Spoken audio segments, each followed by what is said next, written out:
My next favorite topic, money. I've been doing the checkbook exercise, and I was doing it for a while. Is it fun? I really enjoyed it until I got to spending $85,000 a day. Well, our question was, is it fun? Not was it fun? Is it fun? No, then don't do it anymore. My question is... Because when you play a game, when you play a game that feels like work, it's no longer serving its purpose. The point of it was to free up your feeling of prosperity, to help you practice the feeling of prosperity. And now you're feeling overwhelmed in the game. Is that what's going on? What's going on is that I ran out of... I didn't know how to spend the money. I've already paid all my student loans. I had several houses, and I've done so many cruises, and my whole family got cruises. I couldn't imagine where to spend the money. And so I thought, there's a lot of I don't know that I don't know. My imagination is not going to a vibrational place that I want to go. So I started watching The Rich and Famous so I can learn how to spend money.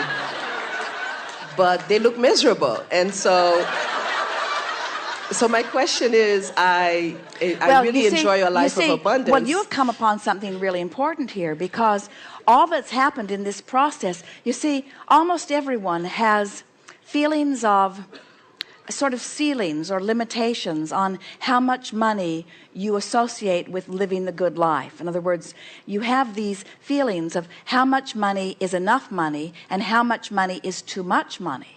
And so when you started, even though you were doing it in a virtual game, when you started spending more money than you were comfortable in spending, and then that's a really interesting thing that happened, because as you looked at the rich and famous, you saw them sort of as you've believed them to be. There are a lot of people that are spending a lot of money and they're feeling joyful in it, but you can't find them from your place of believing that spending money is an appropriate thing. Oh. So let's work on that just for a little bit, because we want to ask you some questions.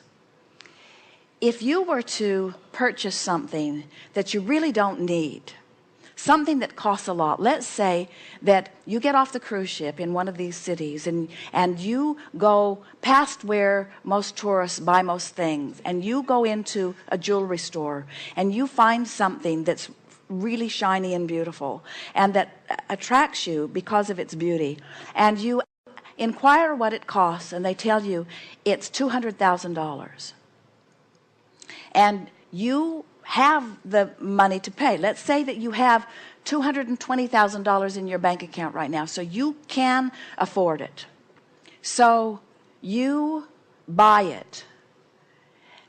What's the feeling from where you currently stand about that? Do you feel like nobody should spend that much money on something like that? It feels wasteful. So now you're receiving that trinket and you are giving someone some money, and that person is receiving that money and paying someone who moved it from one place to another, so they're receiving a little bit of benefit from it, and the person who created it is receiving some money from it, and the materials that went into it, those people are receiving some money from it. So let's say that there are 20 people that, or more, but let's say there are 20 people who will financially benefit from your purchase. Is it wasteful for you to add to the financial well-being of others? No. Some of them will send their children to school with the money that you have paid for that. Some of them will buy food with the money that you've paid for that. Some of them will donate it to orphanages. Some of them will pay taxes. Most of them will pay taxes. Except for that one guy that lives in that cardboard box over there to try to stay out of the system. So what has really happened here? Have you added to the economy? Have you added to lifestyle? Has there really been any wastefulness? In other words, you could say, I didn't really need this, but when you think about it in terms of the economy and the people that benefited from the spending of the money, In other words, when you spend this money for this cruise, there are plenty of people that could say, you don't need to be here, but look at the people who work on board this ship that are benefiting from your having the willingness to spend the money in order to be here, to have the experience, in order to give them the money that they will send home to do the things that they are doing. In other words, where do you get the idea that you're participating in the economic system is somehow doing something that is wrong?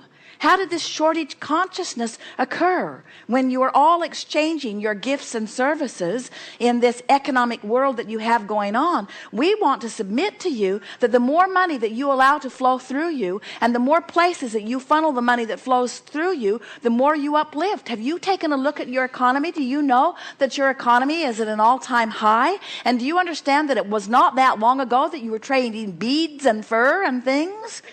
In other words, your economy isn't bigger because you have connected to some spaceship that has been piping in resources from other galaxies. Your economy is only improving because you have found different ways of exchanging your human vitality with one another. And the more you exchange that, the more vital you are and the more vital your economy is. Everyone wins when you find ways to attract and release, to breathe. Now, if you were sucking it in and holding it and not letting it out, we can understand how there could be some imbalance, just like if you were to try to breathe air in.